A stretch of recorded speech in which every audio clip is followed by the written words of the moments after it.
Hi friends and families, welcome to Ajwa's Diary. Today என்ன topic பார்க்க போறோம்னா வீட்டு வாடகை கட்ட முடியலையா?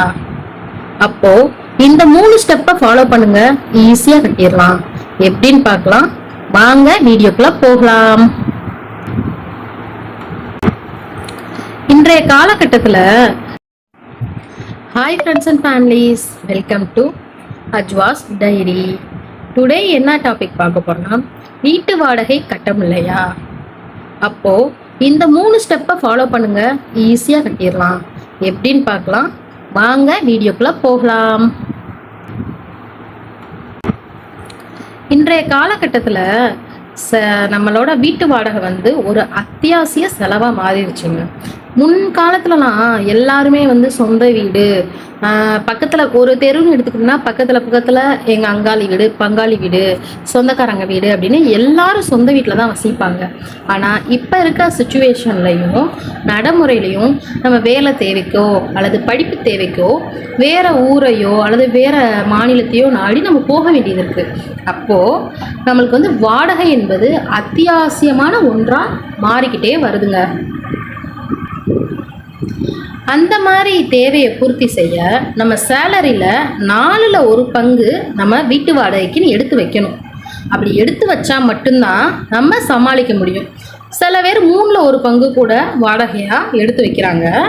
அதனால அப்படி எடுத்து வச்சாதான் நம்ம வீட்டு வாடகையை கொடுக்கவோ அல்லது கரெக்டாக நேரம் தவறாமல் அதை சப்மிட் பண்ணவோ நம்மளுக்கு கரெக்டாக அமையும். 2வது சூழ்நிலைக்கு ஏற்றாப்புல மாறும். ஃபஸ்ட்டு நம்ம வந்து என்கிட்ட பணம் இருக்குது அப்படின்னு நம்ம நம்பணும். வீட்டு வாடகை ஐயோ நம்ம இவ்வளோ காசுக்கு வீடு பிடிச்சிருக்கோமே நம்ம கொடுத்துட முடியுமா அப்படின்லாம் நம்ம நினைக்கக்கூடாது. ஃபஸ்ட்டு என்கிட்ட பணம் இருக்குது அப்படின்னு நம்மளை ஃபஸ்ட்டு நம்பணும், உறுதியாக இருக்கணும். அதுதான் ஃபஸ்ட்டு முக்கியம். அப்படி உறுதியாக இருந்தால் தான் 4ல் 1 பங்கு நம்ம சேலரியை எடுத்து வைக்க முடியும். நம்ம இதில் கான்ஃபிடென்ட்டாக இருந்தால் தான் அடுத்த ஸ்டெப்புக்கு நம்ம முன்னேற முடியும். அதை விட்டுட்டு நம்ம நெகட்டிவாக இல்லாமல் பாசிட்டிவாக மட்டும்தான் யோசிக்கணுங்க. சும்மா நம்மளால் கொடுக்க முடியாது, நம்ம அடுத்தவங்க மாதிரி வாழ முடியுமா, ஒன்றும் செய்ய முடியாது, நம்ம அவங்கள மாதிரி இருக்க முடியுமா, அவ்வளோ வாடகை கொடுக்க முடியுமா அப்படின்னு அந்த தாட் மனசில் இருந்தால் அதை சுத்தமாகவே அழிச்சிருங்க. கண்டிப்பாக நம்மளால் முடியும். நம்மளால் முடியாது எதுவுமே கிடையாது. நான் சமாளிப்பேன், எனக்கு தைரியம் இருக்குது, தன்னம்பிக்கை இருக்குது. நம்மளோட தைரியம்தான் நம்மளுக்கு மோட்டிவேஷன். நம்ம தைரியமாகவும் நம்பிக்கையாக இருந்தால் நம்ம மனசே நம்மளுக்கு ஒரு திடகாத்தத்தை தரும். அது யாருனாலையும் மாற்ற முடியாது. இல்லை நம்மளால் முடியாது அப்படின்னு நினைக்க தான் நம்மளும் பின்வாங்குவோம். ஒரு தடவை நீங்கள் தைரியமாக நினச்சி பாருங்கள், என்கிட்ட பணம் இருக்குது, நான் எல்லாத்தையும் சமாளிப்பேன், என்னால் முடியாதது எதுவுமே இல்லை அப்படின்னு நினச்சி பாருங்கள். எல்லாம் தன்னால் கூடி வரும். அப்புறம் நம்ம சயின்டிஃபிக் ரீதியாக எடுத்துக்கிட்டாலும் இதை வந்து ஒரு ஈர்ப்பு விதின்னு சொல்கிறோம். ஈர்ப்பு விதினா எல்லாம் நம்ம மனசு தாங்க. நம்ம கான்ஃபிடென்ட்டாக இருந்தால் ஈர்ப்பு விதியும் நம்மளை தானே தேடி வரும் அப்படின்னு சொல்கிறாங்க.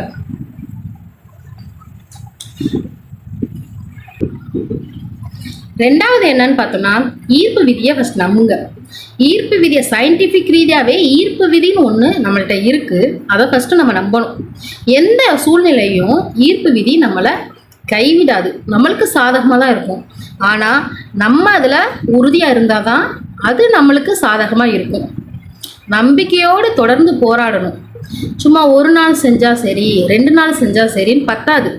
வாழ்க்கை ஃபுல்லாக அந்த நம்பிக்கையும் தைரியமும் இருந்தால் ஈர்ப்பு விதியும் நம்மளுக்கு சாதகமாகவே அமைஞ்சு எல்லா சூழ்நிலையுமே நம்மளுக்கு கை கொடுக்கும். 2வது நம்ம எண்ணங்களும் ஒரு நேர்மறையாக நிலைக்க ஈர்ப்பு விதி வழிவகை செய்யும். அடுத்து சொல்லணும்னா சில பேர்லாம் சொல்லுவாங்க, ஒரு 21 நாள் இப்படி செய், 9 நாள் இப்படி செய், இப்போ அப்படி செஞ்சேன்னா உனக்கு தன்னால் எல்லாமே கிடைக்கும் அப்படின்லாம் சிலதை கேள்விப்பட்டிருக்கோம். ஆனால் நம்ம அப்படி செய்கிறதுக்கு பதிலாக வாழ்க்கை முழுவதுமாகவே ஒரு தன்னம்பிக்கையும் கான்ஃபிடென்ட்டோடும் நம்ம இருப்போம். எல்லாமே நம்மளை தேடி தன்னால் வரும். எதையும் எதிர்கொள்கிற மன சுச்சுவேஷனுக்கு பக்குவமாக நம்மளே மாறிடும். அப்படி இருந்து பாருங்களே, உங்களுக்கே டிஃப்ரெண்ட் தெரியும். அப்படி மட்டும் நீங்கள் இருந்து பார்த்தா ஈஸியாக சமாளிக்கிற மைண்ட் செட்டு உங்களுக்குள்ளேயே வந்துடும்.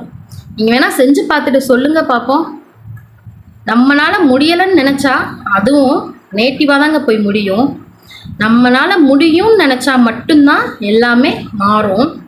நம்ம எண்ணங்கள் நேட்டிவாக இருந்தால் நம்ம செயலும் நேட்டிவாக மாறிடும். நடக்கிற விஷயமும் நெகட்டிவாகவே தான் போகும். அதனால் நம்ம எண்ணங்களை எப்பயுமே பாசிட்டிவாகவே வச்சுக்கணும். அதை நம்ம ஒன்றை மிஸ்டேக் பண்ணோம்னா செயலும் நம்மளுக்கு நெகட்டிவாக முடிஞ்சிடும்.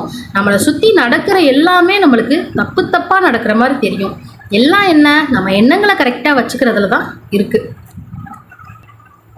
அதனால நமக்கு நாமே தைரியப்படுத்தி ஊக்கப்படுத்திக்குவோம். நம்ம எண்ணங்களையும் தைரியமாக வச்சுக்கிட்டு நம்ம மனசையும் கட்டுப்படுத்தி கரெக்டான பாதையில் நம்ம செல்லுவோம். லாஸ்ட்டாக பார்த்தோம்னா நன்றி சொல்லுங்க. அதாவது நன்றி வார்த்தையை நம்ம இந்த உலகத்தில் எல்லாரும் ஈஸியாக எடுத்துக்குவோம்.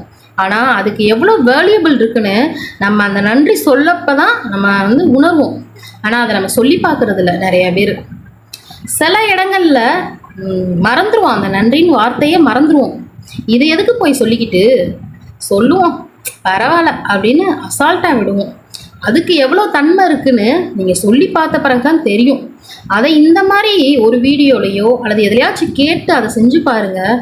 அதில் கிடைக்கிற புத்துணர்ச்சியே வேறு மாதிரிங்க. ஃபஸ்ட்டு இந்த உலகத்தில் கடவுளுக்கு நம்ம நன்றி சொல்லணும். நம்மளுக்கு இருக்க இடம், சாப்பிட்ற உணவு, கை கால் அனைத்தும் கொடுத்துருக்காங்க. இருக்கிற அளவுக்கு நம்ம கடவுளுக்கு நன்றி சொல்லணும். எத்தனையோ பேர் இந்த சாப்பாடு இல்லாமையும் கை கால் ஊனமுற்றதோடையும் மற்றபடி 3 வேளை சாப்பாடு எத்தனையோ பேர்த்துக்கு கனவாக இருக்குது. ஆனால் எல்லாம் கொடுத்த கடவுளுக்கு ஃபஸ்ட் நம்ம நன்றி சொல்லி பழகணும் ஒவ்வொரு நாளும். அதை நம்ம பலர் செய்கிறதில்ல. இந்த இருக்கிற சுச்சுவேஷனில் அப்படியே ஓடிக்கிட்டே இருக்கும். இருக்கிறதுக்கு நன்றி சொல்லுவோம், மனசை தைரியப்படுத்துவோம். அந்த இதே கிடையாது. அதனால தான் நம்மளால் இது பண்ண முடியாது அது பண்ண முடியாதுன்னு சொல்லிட்டு நம்மளை நாமே அஷ்யூர் பண்ணிக்கிறோம். ஆனால் அப்படி இருக்கக்கூடாது. ஃபஸ்ட்டு இருக்கிறதுக்கு நம்ம நன்றி சொல்லணும். இல்லாதவங்களுக்கு தான் தெரியும் அந்த வலியும் வேதனையும். உண்மைதான், பாவம் இல்லாதவங்க தான் அதை அனுபவிச்சிருப்பாங்க. அவன்கிட்ட அதற்கே நம்மள்ட்ட இது இல்லையே, நம்மளுக்கு கடவுள் ஏன் கொடுக்கல அப்படின்னு அனுபவிப்பாங்க. ஆனால் நம்மளுக்கு இருக்கிறதுக்கு ஃபஸ்ட்டு மனசார நம்ம நன்றி தெரிவிக்கணும். எத்தனையோ பேத்துக்கு வீடு வாங்குறது ஒரு கனவாக இருக்கும், வண்டி வாங்குறது கனவாக இருக்கும், பைக் வாங்குறது கனவாக இருக்கும்.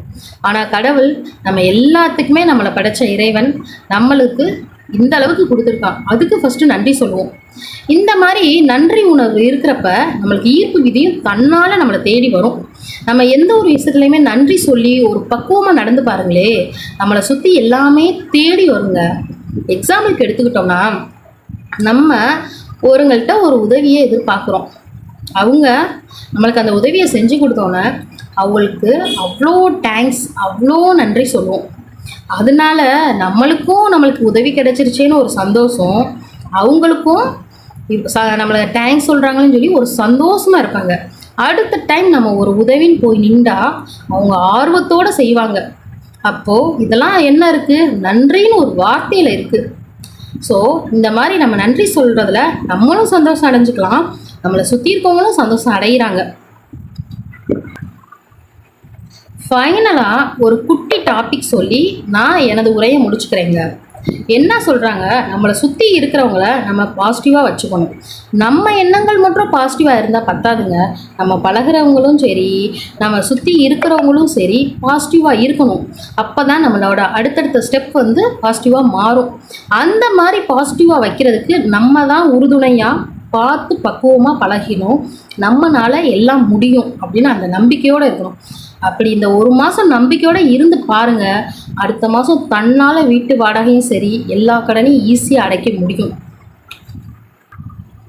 கண்டிப்பாக இந்த வீடியோ பார்க்குற நண்பர்கள் இந்த ஸ்டெப்ஸை ஃபாலோ பண்ணி ஒரு மாதம் உங்களுக்கு எப்படி ரிசல்ட் கிடச்சிச்சின்னு சொல்லுங்கள். ஃபஸ்ட்டு தன்னம்பிக்கையோடு இருக்கணும். நம்பிக்கை நம்மளை ஃபஸ்ட்டு கை கொடுக்கும், நம்மளால் முடியும்னு நம்பணும். 2வது ஈர்ப்பு விதி, அதாவது நம்ம எண்ணங்கள் செயல்கள்லாம் கரெக்டாக ஒரு பாசிட்டிவாக வச்சுக்கிட்டா தன்னால் அமௌண்ட்டும் நம்மளை சேரும். 3வது நன்றி, எல்லா விஷயத்துலையுமே நன்றி சொன்னோன்னு வச்சுக்கோங்களேன், ஈர்ப்பு விதியும் நம்மளுக்கு சாதகமாக தான் இருக்கும். ஸோ நம்ம இதையெல்லாம் ஃபாலோ பண்ணி கடன் தொல்லைகள் இல்லாமல் வாடகையும் கரெக்டாக கொடுக்க வழிவகை செய்யட்டும். இந்த வீடியோ பிடிச்சிருந்தா லைக் பண்ணுங்கள், ஷேர் பண்ணுங்கள், கமெண்ட் பண்ணுங்கள், சப்ஸ்கிரைப் பண்ணுங்கள். நீங்கள் கமெண்ட் பண்ணுறதுல தான் எனக்கு மோட்டிவேஷன் அதிகமாகும். இந்த வீடியோ பார்க்குற எல்லாத்துக்குமே ரொம்ப நன்றிங்க. அந்த மாதிரி கமெண்ட் பண்ணுறவங்களுக்கும் ரொம்ப நன்றி. தேங்க்ஸ் ஃபார் வாட்சிங்.